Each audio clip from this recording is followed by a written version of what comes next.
आज जन स्वराज पार्टी के द्वारा जो है मुझे अररिया विधानसभा का प्रत्याशी जो है घोषित किया गया, जिसके शुभ अवसर पर हमारे यहाँ के जितने भी मेरे चौथे स्तंभ जो है मीडिया कर्मी सब लोग हमारे मतलब मेरे घर प्रेस कॉन्फ्रेंस में शामिल होने आए हैं और जिसकी मैं बहुत बहुत शुक्रगुजार हूँ।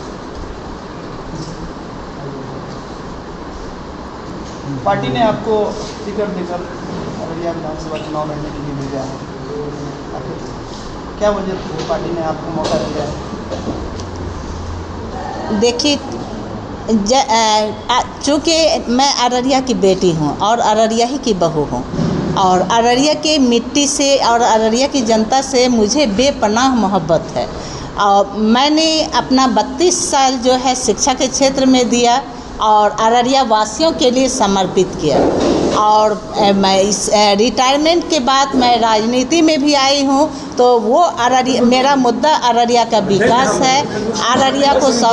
अररिया के नौजवानों को स्वरोजगार से जोड़ना है और अररिया की जितनी भी परेशानी है उसको दूर करना है, वो चाहे शिक्षा के क्षेत्र में हो, स्वास्थ्य के क्षेत्र में हो, विधि व्यवस्था के क्षेत्र में हो, जो है हर एक क्षेत्र में मैं पूरी कोशिश करूंगी समर्पण के भावना के साथ कि यहाँ का विकास हो और यहाँ के जो जनता है उसमें खुशहाली आए और उनकी परेशानी दूर हो।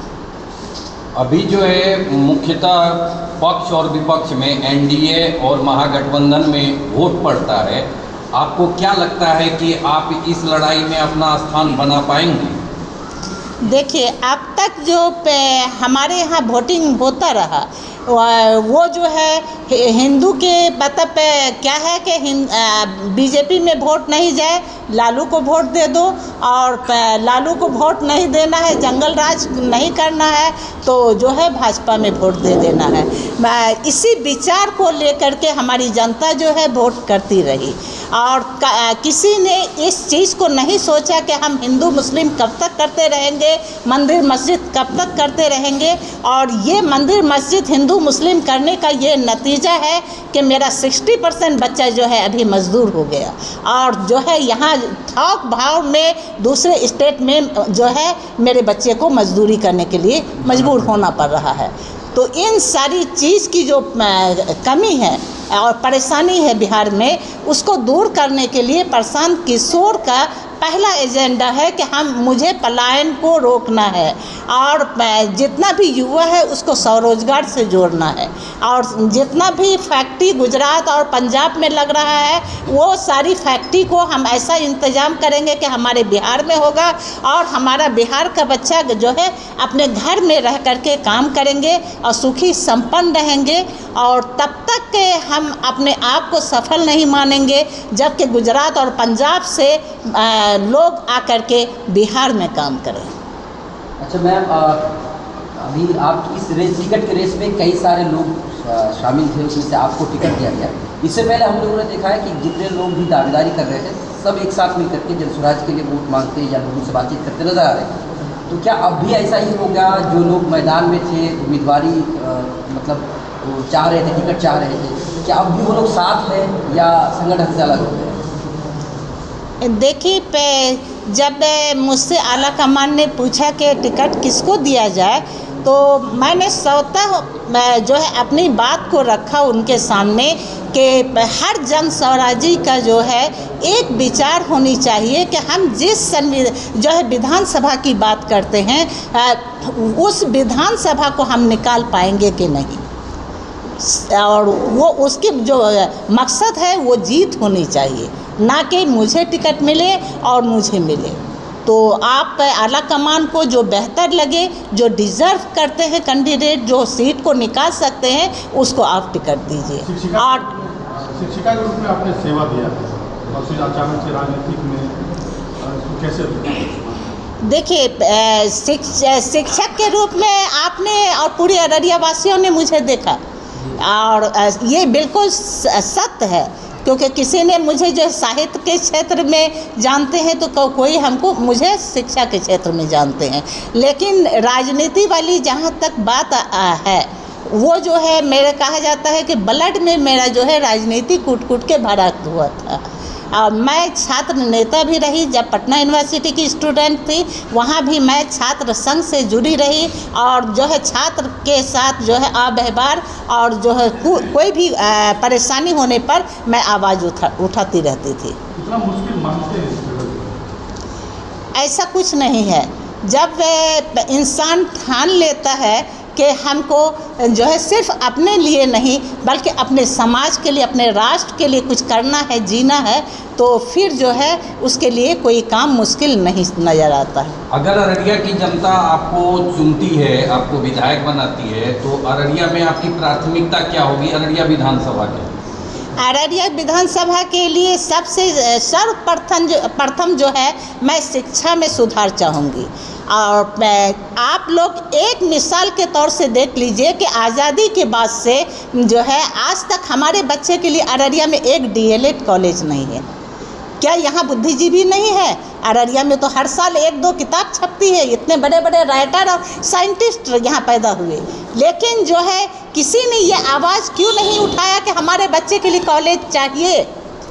एक B.Ed कॉलेज नहीं है, एक हमारी बच्चियों के लिए एक डिग्री कॉलेज नहीं है, एक B.Ed कॉलेज नहीं है। मेरे बच्चे को B.Ed करने के लिए भी बाहर जाना पड़ता है। अगर कोई बच्चा जो है एक पारा मेडिकल करना चाहेंगे कि टेक्नीशियन कोई कोर्स कर ले, तो पारा मेडिकल कॉलेज तक नहीं है। तो इन सारी परेशानी को मैं देखते हुए, मैं जब प्रिंसिपल थी उसी वक्त जो है मुरबल्ला में मैंने ज़मीन लिया है, ज़मीन ले करके और B.Ed कॉलेज के लिए उसका प्रस्ताव भी, कागज़ भी, पत्र मेरा आगे बढ़ा हुआ है। लेकिन उसमें परेशानी है क्योंकि उसमें पॉलिटिकल पावर चाहिए, उसके जो है उसमें हमको एफिलिएशन के लिए। तो इन सारी चीज़ को देखते हुए मैं राजनीति में कदम उठाई, और राजनीति से मुझे ऐसा नहीं है कि लगाव नहीं था, या मैं जो है राजनीति में मंझी भी नहीं हूँ, क्योंकि मेरी छोटी चाची जो है वो 4 टर्म जो है बारसोई से जीतती रही, और जो है हेल्थ मिनिस्टर भी रही केदार पांडे के टाइम में। आप अपना जनता से क्या अपील करेंगे मैम? मैं जनता से अपील करना चाहूँगी कि इस बार जो है जनता ना हिंदू मुस्लिम के नाम पर वोट करे, ना मंदिर मस्जिद के नाम पर वोट करे, ना भाई भतीजा के नाम पर वोट करे, बल्कि अररिया की विकास को देखते हुए वोट करे, अपने बच्चे के भविष्य को देखते हुए वोट करे, शिक्षा और स्वास्थ्य और जो है विधि व्यवस्था में सुधार, सारी चीज़ को देखते हुए इस बार वोट करें। और एक बदलाव, मतलब बिहार को चाहिए एक नई सरकार का गठन करें, और ये सरकार जो है जन स्वराज से बेहतर नहीं होगा। प्रशांत किशोर जी का जिस तरह से बिहार के अंदर भद पिट रहा है अपने प्रत्याशियों को लेकर के, उस पर क्या कहेंगे? कैसे अररिया की जनता को विश्वास दिलाएंगे कि प्रशांत किशोर की जन स्वराज पार्टी को ही वोट दीजिए? कैसे विश्वास दिलाएंगे? मतलब आपका क्वेश्चन कि जनता जन स्वराज पार्टी पे भरोसा क्यों करे मैम? हाँ, देखिए, कहीं नहीं, हर चीज़ जो है, अगर कोई कंपनी किसी चीज़ को लॉन्च करती है तो शुरू में हर इंसान को उस पर विश्वास करना पड़ता है।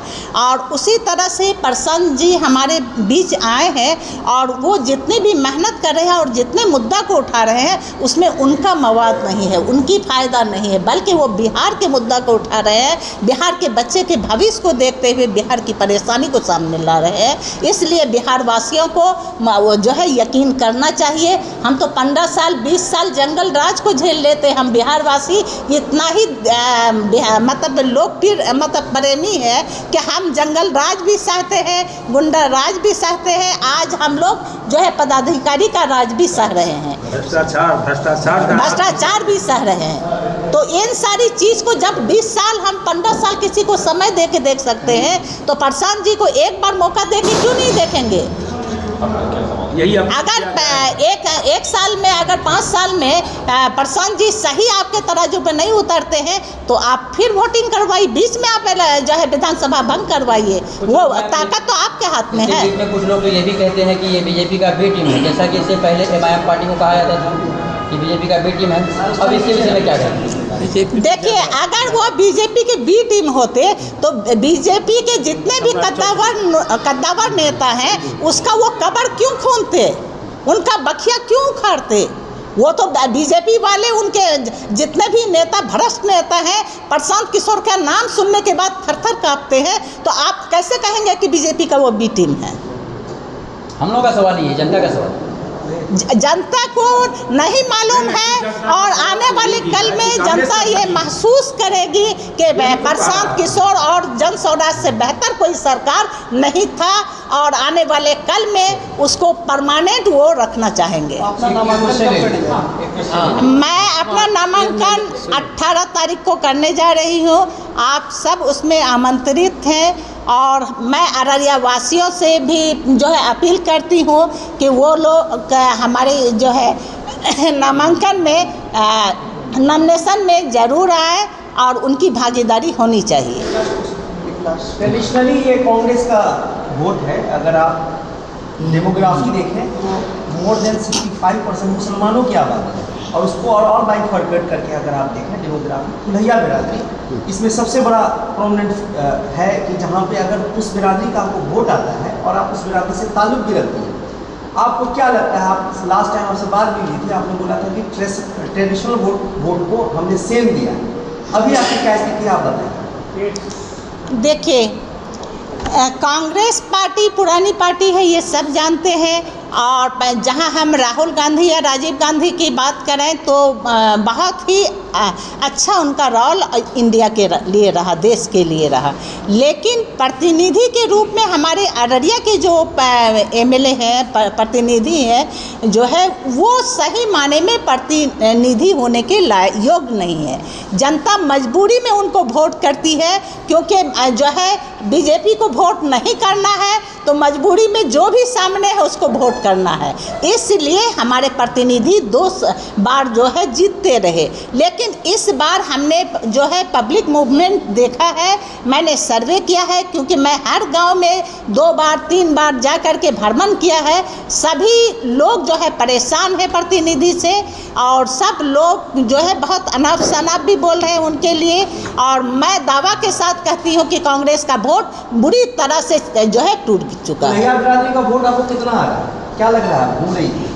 देखिए, अभी हम जो है इसमें हवा में तीर मैं नहीं चलाना चाहती हूँ, बल्कि जो है जनता अगर हमारी कुल्हैया बिरादरी या फिर अररिया वासी जो है वो मेरे परिवार हैं, हम कुल्हैया बिरादरी को फरकेट नहीं करेंगे। यहाँ जितनी भी बिरादरी है कोई में सब मेरे भाई और जो है चचा और बाप हैं। तो ऐसी स्थिति में जो है मैं जो है इसको अलग नहीं करूँगी और मुझे कितना वोट आएगा मैं निश्चित तौर से जीत रही हूँ और आने वाले दिन में आप लोग कांग्रेचुलेट करेंगे और अररिया वाले में एक खुशी का लहर होगा कि मुद्दतों बाद एक जो है रोशनी जलाने के लिए अररिया में कोई बेटी पैदा हुई।